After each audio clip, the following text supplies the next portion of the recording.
চাঁদের আলোয় ভেজা এক গভীর অরণ্যে এক তরুণ যোদ্ধা একা দাঁড়িয়েছিল। তার চোখে ছিল অজানা আশঙ্কা, আর চারপাশে নীল কুয়াশা ধীরে ধীরে গাছের ফাঁক গলে এগিয়ে আসছিল। সে অনুভব করছিল এই বন সাধারণ বন নয়, এখানে লুকিয়ে আছে বহু পুরনো এক অশুভ রহস্য। হঠাৎ রূপালী কুয়াশার ভেতর থেকে জ্বলে উঠল দুটি সাদা চোখ। ধীরে ধীরে বেরিয়ে এলো এক সাদা রহস্যময় শেয়াল।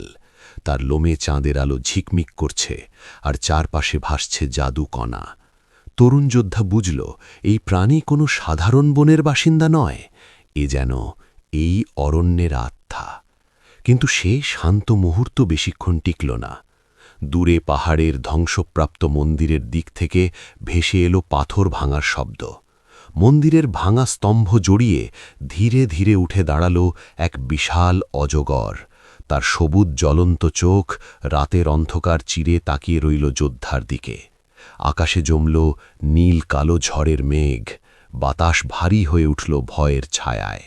ভয়ে কাঁপতে কাঁপতে তরুণটি গ্রামের বৃদ্ধ সাধুর কাছে ছুটে গেল। চাঁদের আলোয় ভেজা মন্দিরের ফটকে দাঁড়িয়েছিলেন সেই বৃদ্ধ গুরু। লম্বা সাদা দাড়ি, তীক্ষ্ণ দৃষ্টি, আর চারপাশে এক অদ্ভুত আধ্যাত্মিক শক্তির আভা। গুরু ধীর কণ্ঠে বললেন, যে অভিশাপ আজ জেগে উঠেছে তার শুরু বহু শত বছর আগে। এক নিষিদ্ধ শক্তিকে লাল কাপড়ে বেঁধে এই পাহাড়ে লুকিয়ে রাখা হয়েছিল। কেউ যদি সেই বন্ধন খোলে, অন্ধকার আবার ফিরে আসবে। তরুণ যোদ্ধার মনে পড়ল, কয়েকদিন আগে সে এক পুরনো ধ্বংসস্তূপে একটি লাল কাপড়ে বাঁধা পুঁটলি পেয়েছিল। কৌতূহলবশত সে সেটি খুলেছিল। তখনই যেন অদৃশ্যভাবে মুক্তি পেয়েছিল সেই ভয়ঙ্কর শক্তি। সেই রাতেই সে ফিরে গেল অভিশপ্ত অরণ্যে। চাঁদের আলো নদীর জলে পড়ে রূপালী রেখা তৈরি করছিল। নদীর ধারে দাঁড়িয়ে সে হাতে ধরল একটি জলজলে তাবিজ।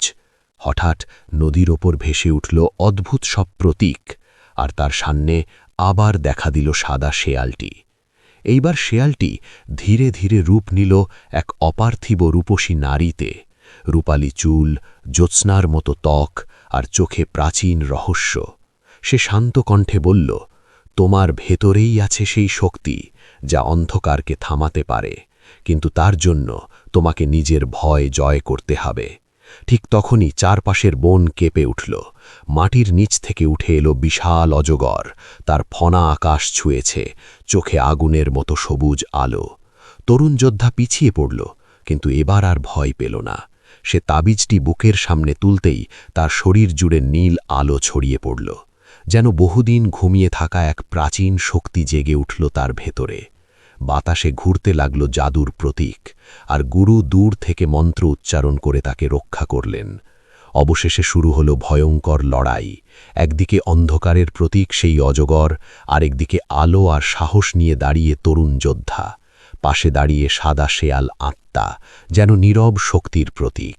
দীর্ঘ রাতের শেষে ভোরের প্রথম আলো যখন পাহাড়ের চূড়ায় পড়ল, তখন অজগরের ছায়া ধীরে ধীরে কুয়াশায় মিলিয়ে গেল। অভিশাপ ভেঙে গেছে। সূর্য ওঠার সময় তরুণ যোদ্ধা পাহাড়ের চূড়ায় দাঁড়িয়েছিল, ক্লান্ত কিন্তু বিজয়ী। তার পাশে বসেছিল সাদা শেয়ালটি। দূরের মেঘে মিলিয়ে যাচ্ছিল অন্ধকারের শেষ চিহ্ন।